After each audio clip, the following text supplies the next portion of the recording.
So we're going to test out our new cat bank. I forgot to say when I recorded the video originally, so I'm cutting this in, that I was doing a bunch of videos to see what types of stuff we can set off without primaries. Like I'm talking about stuff that's like really hard to set off, just to see if we can.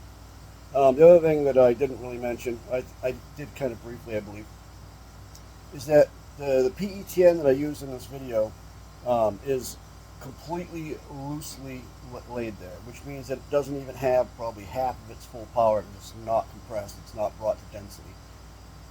And with that said, enjoy the video. Okay, so here's the charge setup I'm going to use. We got this mild steel pipe here. It's actually square, well, not really square, but yeah. Anyway, you get the idea. It's basically 1.75 millimeters thick. Of course, I've noticed that it varies a teeny bit. I've got a piece of 3/4 inch PEX here that I've got two regular pieces of Romex copper wire through. That center wire you see soldered between the two is 0.24 millimeter. And it's set just under 6 mils apart. I've got hooked to more Romex, and this is just to hold it apart for me. This is way too thin, really, for the new cat bank, but just for this, it should work. So what I'm going to do is I'm going to tape this to the top of this, and I'm going to fill it up with PETN. We'll see how much weight it takes to fill it, and I just want to see what kind of damage it does being electrically set off. This will not be mixed with aluminum powder like last time. This new cat bank should have no problem setting that off. We'll see if I eat my words or not. Thank you, Rob, for the help you've been giving me. And Rob's got a cat bank that'll pretty much just about, not quite, but well, so far he's got it to penetrate stuff almost all the way up to as thick as this, which is very impressive.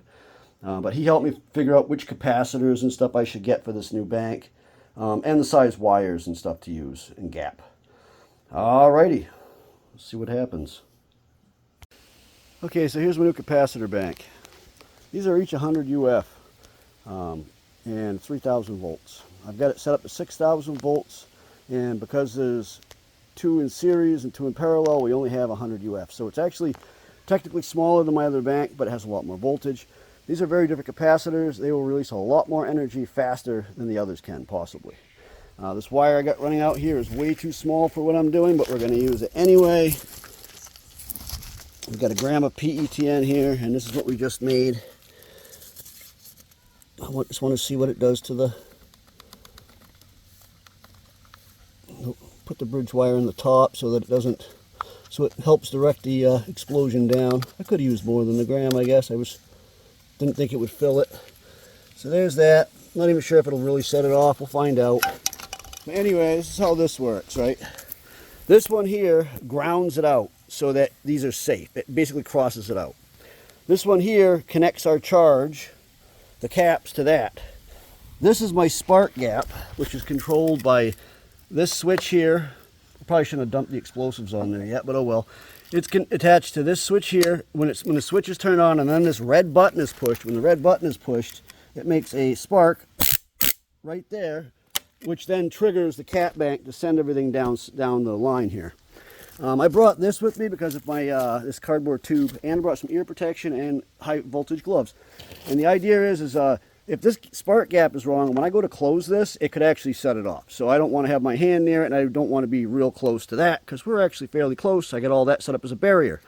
I also added 2 pieces of plastic between it just to help, just in case, because it is 6,000 volts, and this 600 volt wire casing is not going to hold it. I'm just hoping that the wood does not conduct it, because otherwise it won't set it off. Now over on this end here, now we got a full bridge rectifier I set up here, and it can actually handle, you go all the way around. It can actually handle 40,000 volts of AC, and it transforms it into DC for the caps. And I've got some resistors set up so that this meter, and I've got marked, the first mark is 3,000, the second mark is 6,000 volts. And you got to have this open when you set that off, because if you don't, it'll send energy back and it'll cook all these diodes, and I've done it a bunch of times being an idiot. But to set this off, we would open this first before we charge it. We open that one that grounds it right there, okay? Then we come over here, we close this one down, and then open this, throw the switch on, and then you hold this button until it's at your desired voltage. And you don't want to go over that. Once that's totally charged, you then open this, close this one, which is why I have the cardboard tube, because that could set it off if the spark gap's bad, okay? If it's not, you're all good to go. Then, once you've done that, you open this one, flip the switch, hit the button, and it goes off. So, I'm going to set this up and we'll get going, see if it goes through that metal. And like I said, thanks again, Robin, for the second time saying it on this video.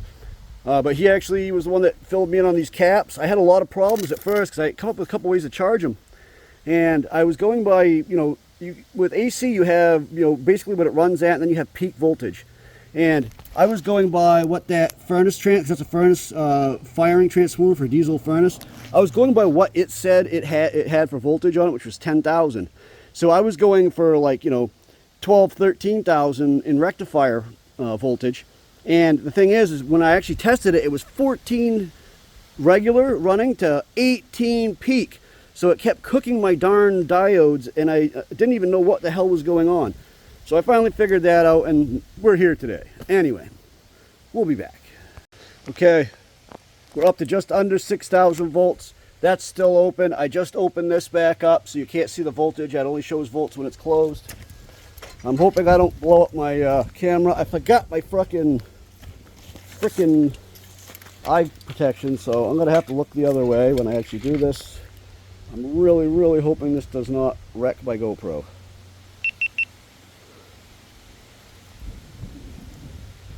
Okay. That's on. Now remember, when I close that switch on the back, if the spark gap is wrong, that could set it off. So I'm going to stay low. It did not go off, which is good. I'm going to arm this. It's armed. Here we go. Here we go.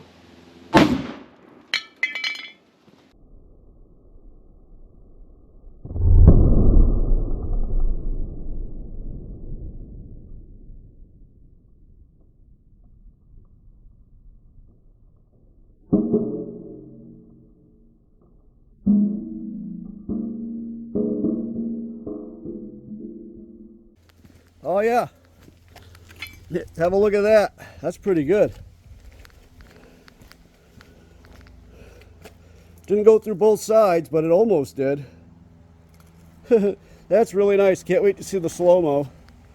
So yeah, that's the new cat bank. That's how she works. And then once you've set it off, you open that and you close this. Watch, it might have some spark lift in it. Yeah, it did. You close that to safety it. That way you don't kill yourself in the bank. Well, shredded that shit. Well, thanks for watching.